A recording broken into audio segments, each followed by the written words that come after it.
Dear दोस्तों, हम लोग इससे पिछले वाले क्लास में नाउन ख़त्म किए थे। आज हम लोग प्रोनाउन पढ़ेंगे। और आपने नाउन वाली क्लास नहीं की हो तो पहले जाकर उसे देखें। तो चलिए हम लोग आज का क्लास स्टार्ट करते हैं।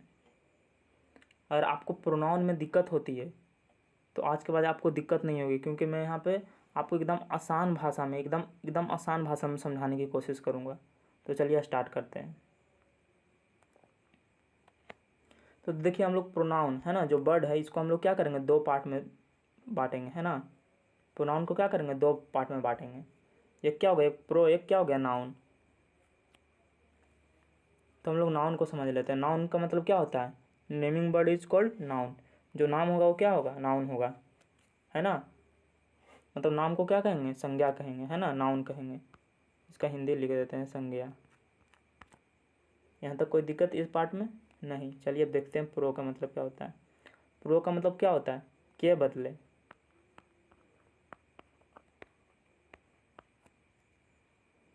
प्रो का मतलब क्या होता है, के बदले, मतलब प्रोनाउन, है ना। इसका डिफिनेशन देखिए, यहीं से निकल जाता है। प्रो मतलब के बदले, और नाउन मतलब संज्ञा, मतलब संज्ञा के बदले, है ना। प्रोनाउन का डिफिनेशन क्या होता है, यानी संज्ञा के बदले, मतलब संज्ञा के बदले में जो शब्द आता है उसे क्या कहते हैं, प्रोनाउन कहते हैं।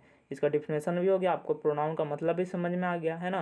और आपने नाउन अच्छा से पढ़ी है तो आपको एकदम अच्छा से समझ में आएगा। और नहीं आप पढ़ें तो पीछे वाला क्लास को देखिएगा। तो चलिए हम लोग अब आगे देखते हैं।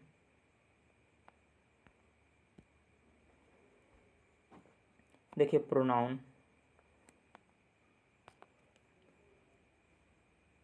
यह संज्ञा के बदले में आने वाला एक शब्द है। अभी हम बताए थे आपको पीछे कि क्या है, एक संज्ञा इस संज्ञा के बदले में आता है, जो आपको हम प्रोनाउन के डिफिनेशन से आपको तोड़ के हम दिखाए थे। यह वाक्य का क्या करता है, सुंदरता बढ़ाने का काम करता है ना। अगर हम पढ़ लेते हैं उसके बाद आपको हम समझा देते हैं। या किसी वाक्य में, है ना, आने वाले बार बार सब्जेक्ट से बचकर वाक्य को क्या करता है, सुंदर बनाता है। यह समय को भी बचाता है। जैसे एक साथ कई व्यक्तियों का नाम न लेकर उसे आप लोग या तुम लोग कहकर काम चला लिया जाता है। तो अब इसका मतलब समझिएगा। यह संज्ञा के बदले में आने वाला शब्द है ना, प्रोनाउन। मतलब प्रो का मतलब क्या होता है, क्या बदले, नाउन मतलब संज्ञा, मतलब संज्ञा के बदले में आने वाला शब्द होता है उसे क्या कहते हैं, प्रोनाउन कहते हैं, है ना। अब इसके बाद हम समझते हैं, यह वाक्य की सुंदरता को बढ़ाता है। जैसे हम लोग बार बार नाउन का रिपीटेशन को रोकने के लिए क्या करते हैं, प्रोनाउन का प्रयोग करते हैं। तो उससे क्या होता है, वाक्य सुंदर दिखने में लगता है। जैसे राम लिखें, Ram is a boy, Ram is a good boy, Ram is a tall boy. तो उसे लिख रहे हैं बार बार राम राम, तो उसके जगह पे हम लोग प्रोनाउन का यूज करके वाक्य को क्या करते हैं, सुंदर बना देते हैं, है ना। देखिए यह समय को भी बचाता है। जैसे एक साथ, है ना, कई व्यक्तियों का नाम न लेकर, जैसे एक साथ कई व्यक्ति है उसका नाम ना लेकर हम बोलेंगे आप लोग इधर आ जाओ, मतलब वहाँ पे बहुत सारा व्यक्ति है, राम श्याम मोहन। अब सबका नाम ना लेकर, है ना, सब लोग क्या नाउन है ना। अभी बताएं ना कि कोई भी नाम होगा उससे क्या कहेंगे, नाउन। तो नाउन की जगह पे क्या हम लोग उसको बोल रहे हैं कि आप लोग इधर आ जाओ। जैसे राम सोहन गीता मोहन सब वहाँ पे, तो उन्हें आप लोग इधर आ जाओ, यानी कि हम लोग नाउन ना कहकर, है ना, उन लोग को क्या बोल देंगे, आप लोग, है ना, तुम लोग। यानी कि ये क्या हो गया, प्रोनाउन हो गया। इसे हम लोग क्या कहते हैं, प्रोनाउन कहेंगे। अब देखिए ये चीज़ तो आप लोग को हम अभी समझाए थे, है ना।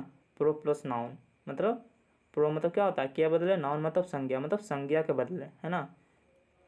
अब देखिए इसका हम एग्जाम्पल आप लोग को दिखाते हैं। नाउन को रिपीटेशन से बचने के लिए इसका प्रयोग किया जाता है ना। अभी हम बताए थे आपको पीछे कि नाउन का क्या करते हैं, रिपीटेशन को बचाने के लिए प्रोनाउन का प्रयोग करते हैं। जैसे एग्जाम्पल में आप लोग समझिएगा, जैसे राम इज़ अ टीचर, है ना। यहाँ क्या बता रहा है, राम एक शिक्षक है। ही टीच इंग्लिश, है ना, वह इंग्लिश पढ़ाता है। यहाँ देखिएगा, यहाँ राम क्या है, संज्ञा है ना, नाउन है, क्या है, नाउन है।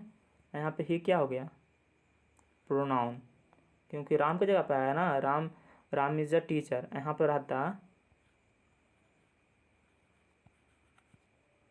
यहाँ समझिए राम है ना, Ram is a teacher, Ram teach English. तो यहाँ राम का प्रयोग ना करके, है ना, क्या का प्रयोग किए, ही का प्रयोग किए। तो ही हमारा क्या हो जाएगा, प्रोनाउन हो जाएगा। इसमें कोई दिक्कत दिक्कत तो एक बार फिर से समझ लीजिए। जैसे रहते हैं यहाँ पे the cow is a pet animal, है ना। तो कह रहे हैं द काउ मतलब गाय है, क्या है, पेट एनिमल, है ना।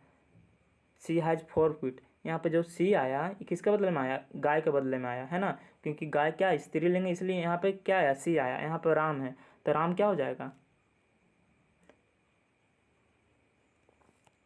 राम पुल्लिंग है ना। तो इसके साथ क्या आएगा, ही आएगा। यहाँ पे पुल्लिंग और स्त्रीलिंग समझते हैं ना, राम है यानी लड़का है, यानी लड़का है, लड़के के साथ क्या आएगा, ही आएगा। अगर लड़की रहता तो लड़की के साथ यहाँ पे क्या आता, सी आता।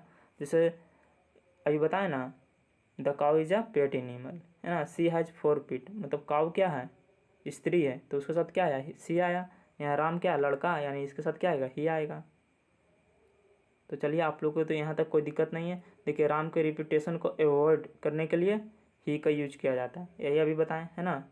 यहाँ राम था इसलिए यहाँ ही हो गया। यहाँ पे अगर सीता रहता तो यहाँ पे क्या होता है, सी हो जाता है। यहाँ पे देखिएगा, फिर से देखिएगा, यहाँ पे क्या है, राम है इसलिए यहाँ पे ही हुआ। यहाँ पे अगर सीता रहता तो यहाँ क्या हो जाता, सी हो जाता। तो चलिए आप लोग को समझ में आया होगा। आज के लिए इतना ही।